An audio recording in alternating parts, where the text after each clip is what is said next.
long or elliptic circles, first one direction and then the other, bending the elbows and moving the arms at any comfortable angle. Typically, beginners keep their arms a little too close together, which inhibits their shoulder movement. So you might explore with a wider posturing of the hands, so it's easier to dip and move the chest down close to the floor as you circle first one way and then the other. You can explore lateral bends. And then finally, you can arch the head up and push the rib cage down, or push the head down and arch the rib cage up. These are all variations of the bear. Very basic fundamental strength an infant must develop to be able to support itself as it crawls, because the spinal muscles and the abdominal muscles have a certain minimal amount of strength before standing is even possible. And then the exaggeration of this is about to come up. The strength of the core of the body, front and back side, erector spinae muscles and abdominal muscles, is strengthened to the maximum in the crocodile. You place your forearms on the floor. That'll be your feet. Stretch your legs back behind you till you're balanced only on your toes. Now, within a certain range of motion, you can arch your butt up a little higher than normal, or you can bring your hips down very close to level. But don't fall too much into an arch of the back. You're really moving from straight or tucked with no arch in the spine to lifting the hips up, exaggerating them slightly above the level of the head. Moving from one of these positions to the other is working the same muscle groups of the body. This is pretty much what an infant feels like when it's trying to develop for the very first time. How do I hold the top and bottom halves of my body together as I try to stand? Something we've forgotten, but this pose reminds us the upper and lower parts of the body are connected primarily by muscular strength, which is why we cannot allow our abdominal muscles to deteriorate or we take too much stress on the spine. Slowly down, please. And go to your hands, palms, and push back into downward dog. This doesn't take nearly the abdominal strength of the crocodile. This is an opportunity now to stretch the ankles, the knees, and the back, so you can tread your feet as you wish. You can move and wiggle your hips around from side to side. You can lift your head. You can turn your head. You can push and press into your shoulders asymmetrically, first one side and then the other. It's not a yin pose, it's a yang pose. And yang is about training the nerves and the muscles in a variety of movement. The more variety of movement, the better for the nervous system, the healthier the muscles of the body. So in yang movements, it's not about stillness and exactitude. It's about the possibility and the capability for safe and controlled movement in a variety of positions. Finally now, walk the feet all the way up. You can have any modest width of your feet that you prefer, from together to 2 or 3 feet apart, all of which are variations of the elephant pose, the stiff-legged elephant pose. So a modest, moderate width of the feet, whatever feels most comfortable.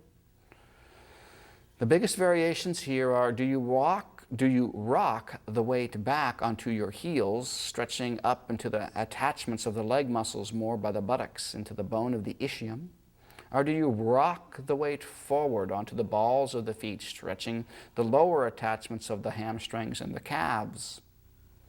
Both legitimate variations, rocking the weight back onto the heels or forward onto the balls of the feet.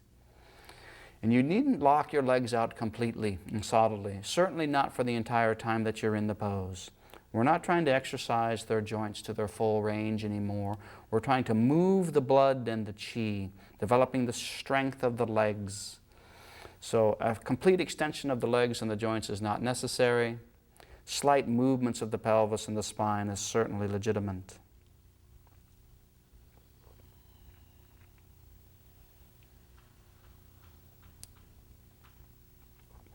The final movement now is the infant is going to roll itself up to a standing position. The muscles of the spine holding it erect. And for here on out, it's not strength that challenges an infant, it is balance and coordination. And so in an effort to try to recreate challenges to balance and coordination, we do the morning stretch, lacing the fingers, palms together. Turn the palms upward, lift and extend yourself. If you wish to challenge your balance, you drop your head back. Otherwise, take an object on a wall or on the floor to focus upon and lift up and twist to your right. You can raise the heel of the left foot if you wish, and lift and reach and arch and extend, challenging your balance and your awareness in space. And then changing to the other side, turning and twisting to the left. Challenge your awareness and your balance in space by lifting, stretching, and twisting, even dropping your head back, which is the most challenging proprioceptive awareness of all. And then come back to the center. Twist one more time to the right, briefly lifting, stretching, yawning, and extending. And one more time to the left.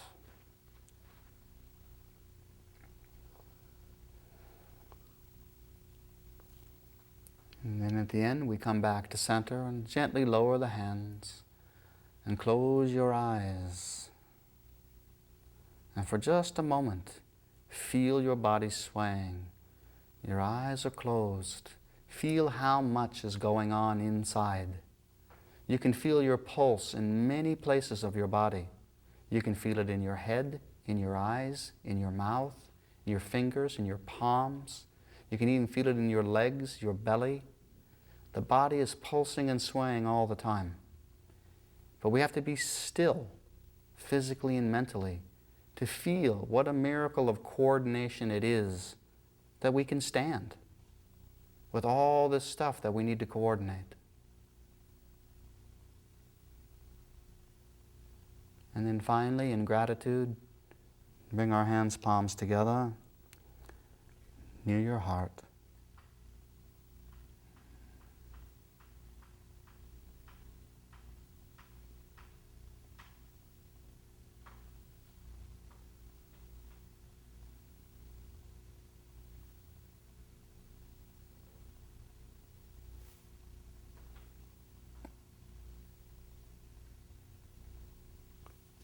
Namaste.